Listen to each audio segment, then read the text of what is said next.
Magandang umaga, magandang gabi sa inyong lahat kung nasan man kayo ngayon. Oo mga kababayan, habang ikaw ay naghihirap sa taas ng presyo ng diesel at gasolina, may mga politiko na parang walang pakialam.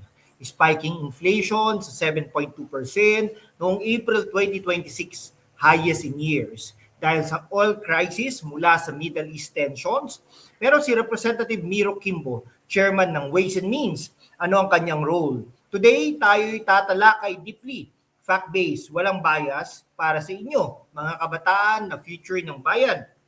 At OFWs na nagpapadala ng pera, pero bumababa ang value nito. Stay tuned hanggang dulo. May shocking revelations at practical tips para sa inyo. Hit like kung galit ka sa taas presyo. Kamusta ang bulsa nyo? Grabe, no? 7.2% ang inflation rate. Kaya pala, nung dati, may 10,000 ka, halos punong-puno na.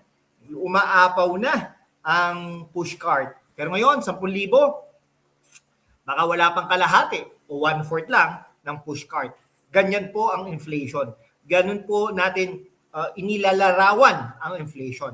According to PSA, inflation jumped from 4.1% in March to 7.2% in April 2026. Ano pong ginagawa ng gobyerno? Anong main driver nito? Oil prices, gasolina, plus 59.6%. Yung diesel, triple. Digital inflation, dahil 98% tayo umaasa sa imported oil mula Middle East. Bakit hindi po kaya isaalang-alang na kumuha po tayo sa ating mga karatig lugar? Yan, Malaysia, Indonesia, no? Sa Western din po, no? America, Austria. Hindi ko pa alam, no? Pero bakit di po ba sabi nga nila, you will not put all your eggs into one basket. So dapat may mga at saka dapat nag-aano din po tayo, baka may langis po tayo dito, no? Dito sa Pilipinas, hindi po natin malaman, di ba? Okay, yung war tensions po, yung Strait of Hormuz, issues, boom, supply shock. Mga OFWs, imagine niyo, mas mahal ang padala nyo, mas mahal ang bilihin dito. Tapos ang dolyar pa 61.75 pesos per dollar. Yan, natutuwa po tayo dyan kung tayo po yung makaka-receive kasi YouTube nga. Pero siyempre ang mga kababayan natin, maghihirap. Tayo rin, di ba? Okay, parang resibo mo, mas mababa pa sa novel ni Jose Rizal, pero seryoso, this is a stagflation risk, high prices, slow growth. Okay, ilang piso na ang diesel sa inyo? Enter Representative Miro Kimbo, no? Bilang Ways and Means Chair, siya ang nasa frontline ng tax at economic policies. Nakita natin siya pushing for certain fuel measures, pero bakit parang slow o defensive sa malalaking relief? May recommendations on excise tax, pero sa gitna ng crisis, bakit feeling natin kulang ang urgency? Habang ordinaryong Pilipino, nagtiis ang focus minsan sa political maneuvers, Kimbo warns about scrapping VAT on fuel kasi daw masisira ang revenue. Pero hello, people are choosing between food and transport. Intellectual point, sa economics, targeted subsidies o temporary caps better than inaction. Bakit hindi mas aggressive sa price monitoring at anti-hoarding? VP Sara mismo ang nanawagan for strict monitoring, subsidies, cash transfers for low income. Si Kimbo, parang professor na magaling mag-explain ng problema pero walang solusyon sa exam. Data shows all shock, cuts GDP, raises inflation, yet House busy with. Compare natin kay VP Sara Duterte. She's on the ground, urging strict price monitoring, laban sa hoarding at manipulation, calling for subsidies on food, targeted help for families. Malalagpasan natin ito tulad ng pandemya. Sabi niya, action-oriented, people first. Sa impeachment, this smells like political distraction Habang oil crisis, energy woes, job losses, House Justice Committee busy approving articles versus Sara on confidential funds, etc.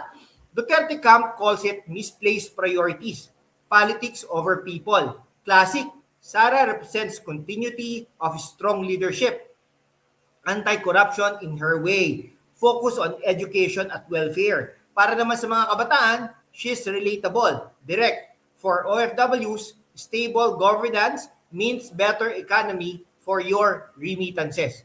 Comment down below, Sarah, for 2028, kung agree kayo, facts over drama. Quick break. Pero bago yan, para makatipid kayo sa kuryente at gas, check out Fryer sa Shopee o Lazada. Trending yan. Healthy cooking, less oil. Wireless earbuds for your long calls home. Korean skincare for that OFW glow. Zalora for comfy travel clothes. Links down below at saka itatag din po natin yung mga yan. Best finds natin yan. At saka trending po yan. Salamat sa suporta nyo mga kaibigan. Okay, deeper analysis tayo. Let's think critically. Impeachment versus Sara amid crisis. Is this accountability or power play between dynasties? Supreme Court previously ruled on timing. Public sees inflation hits poor hardest, 8.5% for low income. Youth unemployment plus OFW struggles equals recipe for discontent. Witty analogy natin. Parang laro ng basketball. Opponents trying to foul out Sara habang ang tunay na kalaban ay taas presyo. Anong solusyon? Demand better policies, fuel relief, fiscal discipline, not endless hearings. O real talk lang, mga kaibigan, mag-comment po kayo, ano? Minsan nababasa po dati ng mga komento ng ating mga kababayan dito sa ating channel, #WalkWithLan. Sabi nga, isang comment, Kuya, OFW ako, masakit sa bulsa. Talagang masakit, no? Yung iba nga, mayayaman, nasasaktan pa. Tayo pa kaya, no? Nasa middle income at saka sa low income, masakit po talaga sa bulsa. Solusyon, tipid tips plus products. Pause. Share your story mga kaibigan, ha? Ayan. Ngayon, history show crisis test leaders. Sara shows empathy. Some reps show bureaucracy. Mga kababayan, sa mundo, sa mundo kung saan ang kasinungalingan ay nangingibabaw, ang katotohanan ang unang sinisikil. Pero kasama kayo, magpapatuloy tayo sa laban, walang takot, walang kinikilingan, at laging handa para sa bayan. Sumali na sa aking YouTube channel membership sa #WalkWithLan at tulungan natin ang channel na maabot ang 100,000 subscribers.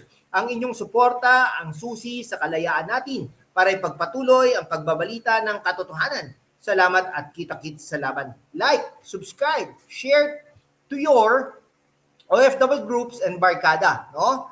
Kung naniniwala po ba kayo kay Vice President Sara Duterte at tayo ay naniniwala na siya magiging Pangulo ng Pilipinas pagdating po ng 2028. Maraming salamat po. Hanggang dito na lang po mga kaibigan. More on solutions. God bless Pilipinas. Mabuhay po ang Pilipinas.